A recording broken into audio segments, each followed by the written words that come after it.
علماء فرماتے ہیں یہ حفاظت جس کا وعدہ اس حدیث میں اللہ کے رسول صلی اللہ علیہ وسلم کر رہے ہیں، یہ صرف آپ کی ذات تک محدود نہیں ہے، بلکہ آپ کی نیکیاں، آپ کی اللہ تعالیٰ کے احکامات کی پابندی اور آپ کا اللہ کے اوامر کو بجا لانا، یہ اس پر آپ کی حفاظت بھی موقوف ہے اور آپ کی نسلوں کی حفاظت بھی، آپ کی اولاد کی حفاظت بھی موقوف ہے۔ چنانچہ یوں آتا ہے، حضرت سعید ابن مسیب رحمۃ اللہ علیہ، انہوں نے اپنے بیٹے سے کہا کہ بیٹا میں تمہارے لیے اللہ سے دعا کروں گا، اتنی دعا کروں گا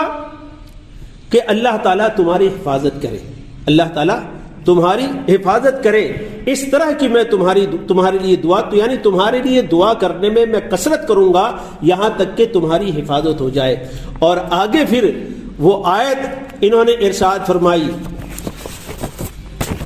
وَكَانَ أَبُوهُمَا صَالِحًا، یہ آیت انہوں نے پڑھی، یہ سورہ کہف کی ایک آیت ہے جس میں اللہ تعالیٰ شانہ ارشاد فرماتے ہیں وَكَانَ أَبُوهُمَا صَالِحًا، کہ ان کا باپ نیک تھا۔ اس کا مطلب یہ ہے، سورہ کہف میں یہ مشہور واقعہ ہے کہ حضرت موسیٰ علیہ الصلوۃ والسلام اور حضرت خضر علیہ الصلوۃ والسلام دونوں سفر میں ہیں۔ حضرت موسیٰ علیہ الصلوۃ والسلام کچھ سیکھنے کے لیے اللہ سے مانگ کر حضرت خضر کے ساتھ سفر میں جا رہے ہیں، کسی ایسی بستی میں وہ پہنچتے ہیں، کسی بستی میں وہاں پہنچنے کے بعد دونوں کو سختی سے بھوک لگتی ہے، ان بستی والوں سے کھانے کا سوال کرتے ہیں، لیکن بستی والے کھانا دینے سے یا ان کی ضیافت کرنے سے انکار کر دیتے ہیں۔ لیکن اس کے باوجود بھی حضرت خضر علیہ الصلوۃ والسلام وہاں ایک دیوار گر رہی تھی، اس دیوار کو اپنا دست مبارک لگا کر اس دیوار کو سیدھی کر دیتے ہیں، اس کی مرمت کر دیتے ہیں۔ اس پر حضرت موسیٰ علیہ الصلوۃ والسلام اعتراض کرتے ہیں کہ بھئی آپ نے یہ دیوار کیوں درست کر دی، اور اگر آپ چاہتے تو اس دیوار کے درست کرنے کے بدلے میں ان لوگوں سے آپ کچھ اجرت مانگ سکتے تھے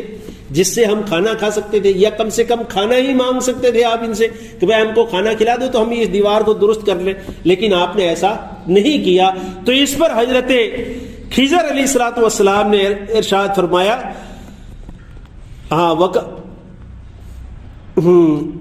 وَأَمَّا الْجِدَارُ فَكَانَ لِغُلَامَيْنِ يَتِيمَيْنِ فِي الْمَدِينَةِ،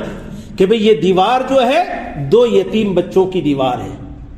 اور وَكَانَ تَحْتَهُ كَنْزٌ لَهُمَا، اور اس دیوار کے نیچے ان بچوں کا خزانہ ہے، جو اللہ تعالیٰ یہ چاہتا ہے کہ یہ بچے بالغ ہو جائے، وہاں تک وہ خزانہ محفوظ رہے، اور پھر اس کے بعد ان کو وہ خزانہ بڑے ہونے کے بعد ان کے قبضے میں آ جائے۔ اس لیے اس دیوار کو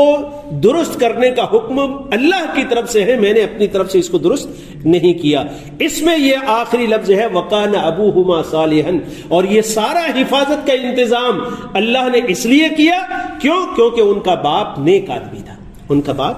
نیک آدمی تھا۔ یہاں نیک سے مراد متقی تھا، پرہیزگار تھا، اللہ سے ڈرنے والا تھا،